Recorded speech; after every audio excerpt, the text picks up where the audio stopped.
ச்சே, எதற்குடா இந்த கணவரோட வாழணும்னு சொல்லி உங்களுக்கு ஒரு கசப்பு வந்துடுது. இன்னைக்கு உங்கள் வாழ்க்கையே ஒரு கசப்பாக இருக்குதா? எனக்கு எதுக்கு இந்த வாழ்க்கைங்க, இந்த வாழ்க்கை வாழ்கிறதோட நான் வாழாமே இருக்கலாம், என் வாழ்க்கை ஒரு கசப்பாக இருக்குதுன்னு சொல்லி நீங்கள் சொல்லி கொண்டு இருக்கீங்க உங்கள் இருதயத்தில். ஆண்டவர் உங்களை பார்த்தா சொல்கிறேன், இன்றைக்கி உங்கள் வாழ்க்கை கசப்பாக இருக்கிற போல் ஒரு அனுபவத்தில் இருக்கீங்க. ஒருவேளை சம்பாதிக்கிற சகோதரர்களுக்கும் இந்த வாழ்க்கையே ஒரு கசப்பாக இருக்குது. படிக்கிற பிள்ளைங்க நான் எதுக்கு படிக்கணும், எனக்கு இந்த வாழ்க்கையே வேணான்னு சொல்லி அநேக பேர் சொல்கிறத கேட்டிருக்கோம். நீங்கள் கூட ஏதோ ஒரு காட்சி சொல்லிட்டு இருக்கீங்களே, உங்களுக்காக தான் ஆண்டவர் பேச இருக்கிறார். கர்த்தருடைய பரிசுத்த நாமம் மகிமைப்படுவதாக. இன்றைக்கி உங்கள் வாழ்க்கையே ஒரு கசப்பாக இருக்குதா? எனக்கு எதுக்கு இந்த வாழ்க்கைங்க, இந்த வாழ்க்கை வாழ்கிறதோட நான் வாழாமே இருக்கலாம், என் வாழ்க்கை ஒரு கசப்பாக இருக்குதுன்னு சொல்லி நீங்கள் சொல்லி கொண்டு இருக்கீங்க உங்கள் இருதயத்தில். ஆண்டவர் உங்களை பார்த்தா சொல்கிறேன், இன்றைக்கி உங்கள் வாழ்க்கை கசப்பாக இருக்கிற போல் ஒரு அனுபவத்தில் இருக்கீங்க. ஒருவேளை சம்பாதிக்கிற சகோதரர்களுக்கும் இந்த வாழ்க்கையே ஒரு கசப்பாக இருக்குது. படிக்கிற பிள்ளைங்க நான் எதுக்கு படிக்கணும், எனக்கு இந்த வாழ்க்கையே வேணான்னு சொல்லி அநேக பேர் சொல்கிறத கேட்டிருக்கோம். நீங்கள் கூட ஏதோ ஒரு காட்சி சொல்லிட்டு இருக்கீங்களே, உங்களுக்காக தான் ஆண்டவர் பேச இருக்கிற. வேதத்தில் யாத்திராகமம் எழுதின புஸ்தகம் 1ஆம் அதிகாரம் 14ஆம் வசனம், அவர்களுக்கு அவர்கள் ஜீவனையும் கசப்பாக்கினார்கள்.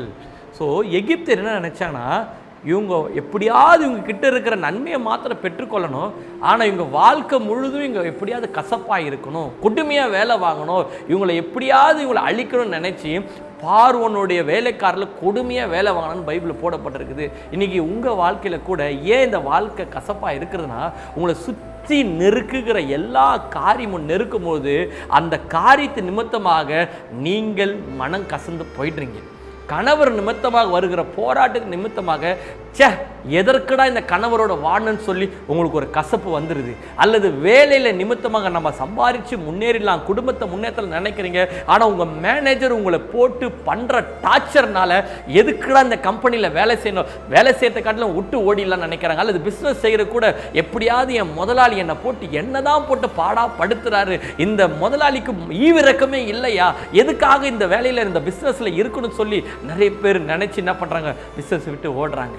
ஆனால் இன்னைக்கு ஆண்டவர் சொல்கிறாரு, உங்கள் வாழ்க்கையில் யாரெல்லாம் நீங்கள் அழிக்கணும் அல்லது உங்களை கொடுமையாக வேலை வாங்கணும்னு நினைக்கிறார்களோ அவர்கள் மத்தியில் கர்த்தர் உங்களை உயர்த்தி கனப்படுத்த போகிறார். எந்த எகிப்தியர் இவங்க வாழ்க்கையை அழிக்கணும்னு நினைச்சானோ அதே எகிப்தியர் முன்னாடி கர்த்தர் மோசே மூலமாக பலவிதமான அற்புதங்கள் செய்து அவர்கள் கண்களுக்கு முன்பதாக வெற்றியோடு அந்த தேசத்தை விட்டு புறப்பட்டு. இன்றைக்கி உங்கள் வாழ்க்கையில் எங்கெங்கெல்லாம் உங்களை கொடுமையாகவோ உங்களை மிகவும் உங்களை தாழ்த்தினாங்களோ அவர்களுக்கு முன்பதாக கர்த்தர் உங்களை உயர்த்த போகிறா.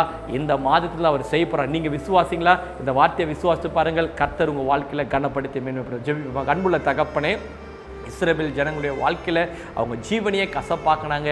அவங்க எதுக்காக வாழ்கிறோன்ற ஒரு கேள்வி வந்துருச்சு. இன்றைக்கி அதே போல் யாரெல்லாம் நான் எதுக்காக வாழ்கிறேன்ற ஒரு கேள்வியோடு இருக்கிறாங்களோ அவங்க வாழ்க்கையில் ஒரு புதிய விசுவாசத்தை கொடுத்து எந்த இடத்துல அவங்க வாழ்க்கையை கசப்பாக்கனாலோ அதே ஜனங்களுக்கு முன்பதாக வாழ வச்சது போல் இவர்களையும் இந்த தேசத்தில் வாழ வைத்து அவங்களை கனப்படுத்தி உயர்த்த போகிற கிருபைக்கு நன்றி. நான் மனதார வாழ்த்தி இயேசு மூலமாக ஜீவனில் தகப்பனே, ஆமென்.